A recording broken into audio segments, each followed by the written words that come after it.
বন্ধুরা আসসালামু আলাইকুম। কোপা ইতালির রাউন্ড অফ 16-এ বড় জয় পেয়েছে এস রোমা। বিস্তারিত জানুন পুরো ভিডিওতে।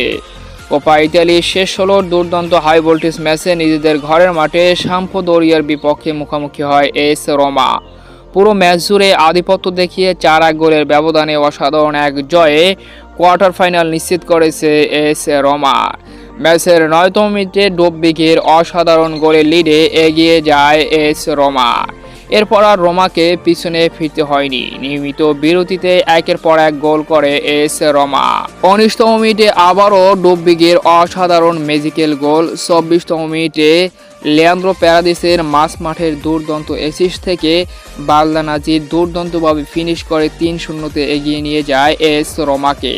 পরিশেষে 3-0 গোলের ব্যবধানে এগিয়ে থেকে অর্ধাংশ পার করে এস রোমা।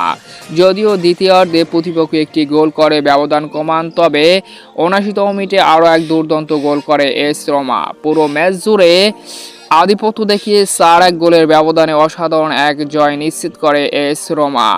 উল্লেখ্য যে এই ম্যাচে মাঠে নামেনি পাওলো দিবালা, তবে মাতিও সুলে ও লিয়ান্দ্রো প্যারাদেস দারুণ খেলেছে দুর্দান্ত এই ম্যাচটিতে।